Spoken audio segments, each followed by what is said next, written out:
Hello future doctors, this is Mallikarjun Rode. Welcome to our channel. So today the next phylum of animal kingdom. Previous videos lo nenu phylum Porifera, Cnidaria, Ctenophora, Platyhelminthes and Nematoda gurinchi discuss chesanu. Ee video lo Annelida gurinchi, Arthropoda gurinchi discuss chedam. Next phylum is Annelida, right? So మనం ఏ phylum చదివినా కూడా ఒక sequence లో ఒక special type of characters ని use చేసి చదువుతున్నాం. First ఏంటి habit, special characters, general characters, physiological processes. So ఈ ఫైలం కూడా అలాగే చదువుతాము. ఫస్ట్ ఫైలం అనెలిడాలో ఈ అనెలిడా అనే నేమ్ ఎందుకు వచ్చింది? Why does Annelida name has given to this phylum? Because Annelida అంటే మీనింగ్ లాటిన్ లో అన్యులస్ అంటే లిటిల్ రింగ్స్ అన్నమాట. Little rings, right? అంటే ఈ అనెలిడా ఆర్గానిజమ్స్ లో, ఈ అనెలిడా యానిమల్స్ లో బాడీ అంతా రింగ్స్ లాగా డివైడ్ అవుతుంది. చూడండి, ఇలా సర్కులర్ రింగ్స్ లాగా బాడీ అంతా డివైడ్ అయి ఉంటుంది. సో ఇలా డివైడ్ అయ్యి సెగ్మెంట్స్ లాగా డివైడ్ అవుతుంది కాబట్టి దీనికి నేమ్ అనెలిడా అని ఇచ్చారు. ఎందుకు? అన్యులస్ అంటే మీనింగ్ లిటిల్ రింగ్స్, బాడీ అంతా రింగ్స్ లాగా డివైడ్ అవుతుంది. ఇప్పుడు 1 రూపీ కాయిన్ మీద పెడితే ఇలా స్ట్రైట్ గా ఎలా రింగ్స్ డెవలప్ అవుతుందో అలా బాడీ అంతా రింగ్స్ ఉంటుంది అన్నమాట. అర్థమవుతుందా? నెక్స్ట్ ఫస్ట్ హ్యాబిటాట్ ఏంటి? ఇవి ఎక్కడ ఉంటాయి? These are aquatic organisms. Aquatic అంటే వాటర్ లో, they can be fresh water and they may be marine water. Next, place of living అయిపోయింది. Next they can be terrestrial కూడా ఉండొచ్చు, అంటే ల్యాండ్ మీద కూడా ఉండొచ్చు. they can be parasitic also, వేరే ఆర్గానిజం ని ఎఫెక్ట్ చేస్తూ కూడా దాని లైఫ్ ని సర్వైవ్ చేసుకోవచ్చు. Next coming to the special character ఏం చెప్పాను? అనెలిడ్స్ అన్ని బాడీ అంతా రింగ్స్ లాగా డివైడ్ అయి ఉంటుంది. సో దానికి అనెలిడా అని నేమ్ ఇచ్చారు. దీంట్లో ఉండే స్పెషల్ క్యారెక్టర్ ఏంటంటే మెటామరిజం. ఏంటంటే బాడీ అంతా డిఫరెంట్ సెగ్మెంట్స్ లాగా డివైడ్ అయి ఉంటుంది అన్నమాట. మొత్తం ఇదంతా యానిమల్ బాడీ అనుకోండి, ఈ బాడీ అంతా సెగ్మెంట్స్ లాగా, ఇది సేమ్ డయాగ్రామ్. బాడీ అంతా ఇలా సెగ్మెంట్స్ లాగా డివైడ్ అవుతుంది. ఆ ఒక్కొక్క సెగ్మెంట్ ని మెటామియర్ అంటారు. మెటామియర్స్ అంటే డిఫరెంట్ మెటామియర్స్ అంటే అన్నిటి సెగ్మెంట్స్ అంటారు కాబట్టి మొత్తం మెటామర్స్ అంటారు. సో ఇలా డివిజన్ వల్ల ఏం జరుగుతుందంటే కొన్ని ఆర్గన్స్ రిపీట్ అవుతాయి. ఒక్కొక్క సెగ్మెంట్స్ లో ఉన్న ఆర్గానిజం ఇంకో సెగ్మెంట్స్ లో ఇలా రిపీట్ అవుతూ ఉంటాయి. సో ఈ ప్రాపర్టీని మెటామరిజం అంటాం. అంటే బాడీ ఎక్స్టర్నల్లీ కాదు, ఇంటర్నల్లీ కూడా డివైడ్ కావాలి. If the body is divided into different segments both externally and internally, అప్పుడే దాన్ని మెటామరిజం అంటారు. ఓన్లీ ఎక్స్టర్నల్లీ అయితే pseudo metamerism. Example flat worms. So ఇది. Next coming to the general characters అంటే ఏంటి? ఏమేమి వస్తాయి దీంట్లో? ఫస్ట్ లెవెల్ ఆఫ్ ఆర్గనైజేషన్ ఏంటి? అనెలిడాలో organ system level of organisation, అంటే different organs together form organ system. These Annelida are the first phylum to exhibit circulatory system. Organ system ఉంది ఎక్కడ నుంచి? రైట్ ఫ్రమ్ మన నెమటోడా నుంచి ఆర్గన్ సిస్టమ్ ఉంది, కానీ సర్క్యులేటరీ సిస్టమ్ Annelida నుంచి స్టార్ట్ అవుతుంది అన్నమాట. ఇది very important. Circulatory system is first exhibited by phylum Annelida. Next, coming to symmetry. These are bilateral symmetrical animals. Bilaterians అంటే ఏంటి? The body can be cut into two equal halves, only one plane which is passing through center. And these are triploblastic animals. అంటే they form 3 embryonic layers. Embryo is having 3 embryonic layers అన్నమాట. Outer ectoderm, inner endoderm, third form, last form, middle mesoderm. Right? This is about the general characters. And these are first eucoelomate animals. Eucoelomate, presence of true coelom. What is true coelom? This is the body cavity present between ectoderm and endoderm, lined by mesoderm through body wall and gut అన్నమాట. Body wall ని ఇంకా gut ని కూడా mesoderm line చేస్తే దాన్ని యూసిలోమేట్ అంటాం. అయితే ఇవి ఫస్ట్ యూసిలోమేట్ ఆర్గానిజమ్స్. అండ్ దీంట్లో ఉండే సీలోమ్ ని స్కైజోసీలోమ్ అంటారు. You don't have details in this, so you can just remember schizocoelom అని అంటారు. Right everyone? Next special character metamerism, and one more special character is few members of Annelida possess a special characteristic feature structures called parapodia.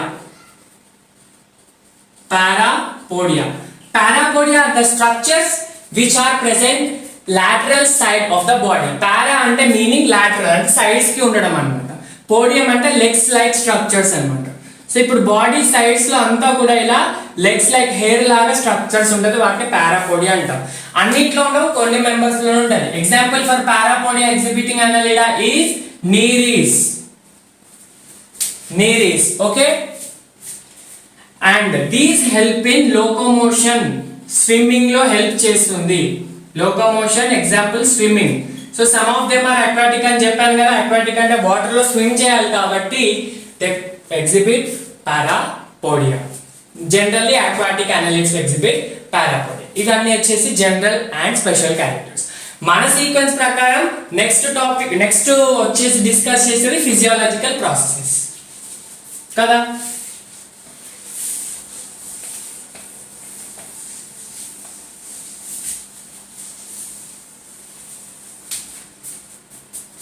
Physiological processes లో first ఏంటి? Digestion. So digestion ఎలా ఉంటుందంటే ఇక్కడ complete gut ఉంటుంది. Complete gut అంటే presence of both mouth anteriorly and anus. And mouth ఉంటుంది, anus ఉంటుంది. Mouth is for inhaling, anus is for excretion of. Inhaling అనద్దు, ఇంజెక్షన్ అనాలి. ఇన్హేలింగ్ అంటే గ్యాసెస్ కి యూజ్ చేయాలి. So ingestion of gases mouth, ingestion of food mouth and egestion of food anus. Next, respiration is through. Respiration ఎలా perform అవుతుందంటే through moist body wall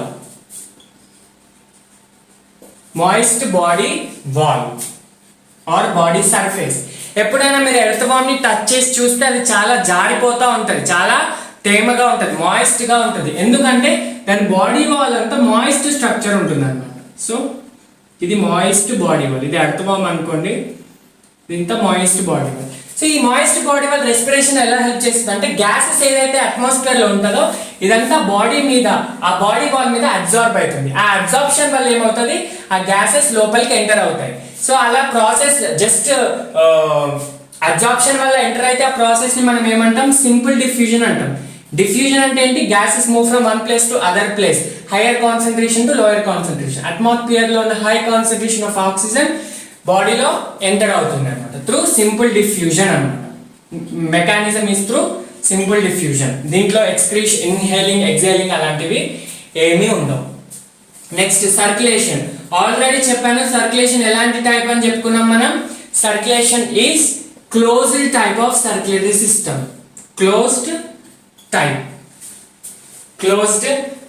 next closed type అంటే ఏంటి, closed type of circulatory system అంటే ఏంటి, heart pumps out the blood and blood enters into blood vessels. ఇది heart అనుకోండి, heart blood ని pump చేసిన బ్లడ్ ఎక్కడ ఫ్లో అవుతుంది, బ్లడ్ వెసిల్స్. ఈ బ్లడ్ వెసిల్స్ ఎక్కడికి, క్యాపిలరీస్ తో ద్వారా. Capillaries are nothing but small blood vessels. ఈ క్యాపిలరీస్ హెల్ప్ తోటి సెల్స్ లోకి, టిష్యూస్ లోకి డ్రైన్ చేస్తాయి. మళ్ళీ ఈ టిష్యూస్ నుంచి ఇంకొన్ని బ్లడ్ వెసిల్స్ హార్ట్ లోకి డ్రైన్ చేస్తాయి. సో ఎక్కడ కూడా మనకి బ్లడ్ ఓపెన్ గా కనిపించదు అంటిల్ అండ్ అన్లెస్ ఒక బ్లడ్ వెసిల్ కట్ చేసే వరకు, ఒక క్యాపిలరీ కట్ చేసే వరకు మనకి ఎక్కడ కూడా బ్లడ్ బయట కనిపించదు. సో ఇలా మొత్తం క్లోజ్ అయి ప్యాక్ అయి ఉంటుంది కాబట్టి దీన్ని క్లోజ్డ్ టైప్ ఆఫ్ సర్క్యులేషన్ అంటాం. Next excretion. Excretion is very important. ఇక్కడ స్పెషల్ ఎక్స్క్రీటరీ స్ట్రక్చర్స్ ఉంటాయి. ఇప్పుడు మనలో అయితే kidneys are the excretory structures, కొన్నిట్లో డిఫరెంట్ ఎక్స్క్రీటరీ స్ట్రక్చర్స్ ఉంటాయి. దీంట్లో వచ్చేసి మనం ప్లాట్ఫామ్ లో డిస్కస్ చేసాం ప్రోటోనెఫ్రిడియా ఆర్ ఫ్లేమ్ సెల్స్ అని చెప్పాం. ఇక్కడ మనకి ట్రూ నెఫ్రిడియా ఉంటాయి. అంటే ప్రోటో అంటే స్టార్టింగ్ స్టేజ్, ఇది యాక్చువల్ నెఫ్రిడియా స్టేజ్ అంటే. నెఫ్రిడియా అంటే ట్యూబ్ లైక్ స్ట్రక్చర్ అనమాట. ఇప్పుడు ఇది అర్థవామ్ బాడీ అనుకోండి, సో ఇలా ట్యూబ్స్ లాగా ఉంటుంది అనమాట. సో డిఫరెంట్ పార్ట్స్ దగ్గర డిఫరెంట్ నెఫ్రిడియాలో కూడా ఎర్త్వామ్ లో డిఫరెంట్ టైప్స్ ఉంటాయి. ఇప్పుడు మనకు అవసరం లేదు, ఎర్త్వామ్ గురించి సపరేట్ గా స్టడీ చేసినప్పుడు మీకు చెప్తాను. Okay, excretion is through nephridia. Nephridia అంటే tube like structures. Next locomotion అంటే మూమెంట్ ఎట్లా అవుతుంది అంటే దీంట్లో మస్కులార్ మూమెంట్ ఉంటుంది, ఎక్కువ మస్కులార్ మూమెంట్స్ ఉంటుంది. బోనీ మూమెంట్స్ స్కెలిటల్ మూమెంట్స్ కంటే మస్కులార్ మూమెంట్ ఉంటుంది. మస్కులార్ మూమెంట్ ఏంటి? Muscular movement is through longitudinal muscles and circular muscles ఇంకా longitudinal muscles will help in movement అన్నమాట. ఇక్కడ స్పెషల్ గా బోన్ స్కెలిటన్ ఉండదు. ఇక్కడ వచ్చేసి మనకి coelomic fluid it self act as hydrostatic skeleton. ఏదైతే సీలోమ్ ఉంటుందో సీలోమ్ లో ఉన్న ఫ్లూయిడ్ అదే హైడ్రోస్టాటిక్ స్కెలిటన్ లాగా యాక్ట్ చేస్తుంది. సపరేట్ బోన్ లైక్ స్ట్రక్చర్స్ ఉండవు. Right. Next coming to the nervous system. Organ system ఉంటుంది కాబట్టి మనం ఇక్కడ సిస్టమ్ అని యూజ్ చేయాలి. ఆర్గన్ సిస్టమ్ లేకపోతే సిస్టమ్ అనే వర్డ్ యూజ్ చేయవద్దు. సో న్యూరల్ సిస్టమ్ ఎక్కడ ఎలా ఉంటుందంటే న్యూరల్ సిస్టమ్ లో ఏమేమి ఉంటాయి ఇక్కడ అంటే ఫస్ట్ గ్యాంగ్లియా ఉంటాయి. గ్యాంగ్లియా అంటే the large group of nerves అన్నమాట. There are two types, cephalic ganglia. Cephalic అంటే హెడ్ రీజియన్ లో ఉంటుంది. ఎర్త్వార్మ్ హెడ్ రీజియన్ లో ఉంటుంది cephalic ganglia. సబ్ ఇసోఫాజియల్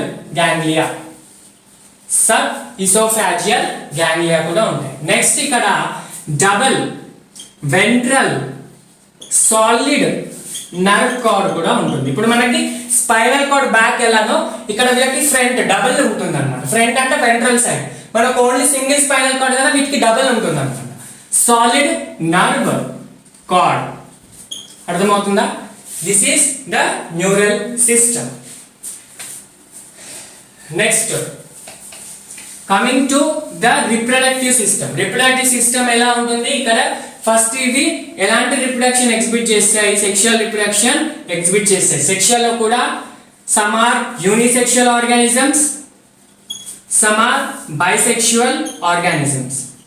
యూనిసెక్షువల్ అంటే మేల్ సెపరేట్ వామ్ ఉంటుంది, ఫీమేల్ సెపరేట్ వామ్ ఉంటుంది. బైసెక్షువల్ అంటే male and female with in single individual వామ్ ఉంటుంది. యూనిసెక్షువల్ కి ఎగ్జాంపుల్ నీరీస్, బైసెక్షువల్ కి ఎగ్జాంపుల్ అర్థవామ్ అండ్ లీచ్. అర్థమవుతుందా? దిస్ ఈజ్ అబౌట్ ఫైలం అనెలిడా అన్నమాట. అర్థమవుతుందా? And one more point you need to remember is ఇక్కడ నెఫ్రీడియా ఉంది కదా, నెఫ్రీడియా ఎక్స్క్రీషన్ లో కాకుండా మెయిన్ గా ఇంకొక ప్రాసెస్ లో ఇన్వాల్వ్ చేస్తుంది. దాన్ని ఆస్మోరెగ్యులేషన్ అంటాం. ఆస్మోరెగ్యులేషన్ అంటే ఏంటి? Body fluid balance, salt balance అంటే బాడీలోని ఫ్లూయిడ్ ఏదైతే ఉంటుందో అది బ్యాలెన్స్డ్, అన్ని ఫ్లూయిడ్స్ అన్ని అయాన్స్ బ్యాలెన్స్డ్ గా ఉండాలి, అన్ని సాల్ట్స్ గా బ్యాలెన్స్ గా ఉండాలి అని ఈ నెఫ్రీడియా స్ట్రక్చర్ హెల్ప్ చేస్తుంది అనమాట. దాన్ని ఆస్మోరెగ్యులేషన్ అంటాం, అంటే బ్యాలెన్సింగ్ ఆఫ్ ఆస్మోలారిటీ. దీని గురించి మనం సపరేట్ గా ఎక్స్క్రీషన్ లో చెప్పుకుంటాం. నెక్స్ట్ ఎక్స్క్రీషన్ లో కూడా ఇన్వాల్వ్ చేస్తుంది నెఫ్రీడియా. రైట్. ఎగ్జాంపుల్స్ వచ్చేసి ఇక్కడ 3 ఎగ్జాంపుల్స్ ఇచ్చారు ఎన్సీఆర్టీలో. నేనైతే ఎగ్జాంపుల్స్ అవుట్ ఆఫ్ ఎన్సీఆర్టీ చెప్పట్లేదు, ఎందుకంటే ఎన్సీఆర్టీ నుంచి బయట ఎగ్జాంపుల్స్ మాక్సిమం 90% అడగరు. అడిగితే కాన్సెప్ట్ అడుగుతారు కానీ ఎగ్జాంపుల్స్ మాత్రం అడగరు. ఇక్కడ ఉన్న ఎగ్జాంపుల్స్ ఇక్కడ first Nereis are fresh water parapodia worms అన్నమాట. నెక్స్ట్ అర్థవామ్ నట్టలు, earthworm scientific name Pheretima. Next leech scientific name Hydroneria, which is a blood sucking leech.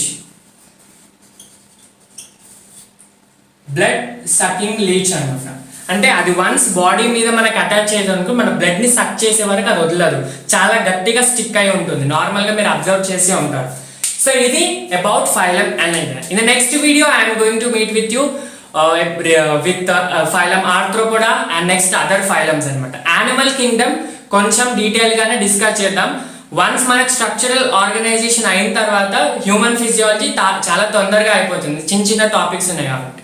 So మనం జువాలజీలో ఫ్యూ టాపిక్సే ఉన్నాయి, అంటే ఫస్ట్ ఇయర్ లో యానిమల్ కింగ్డమ్, స్ట్రక్చరల్ ఆర్గనైజేషన్, ఇంకా human physiology. Second year లో ecology, evolution, reproduction, ఇంకా genetics.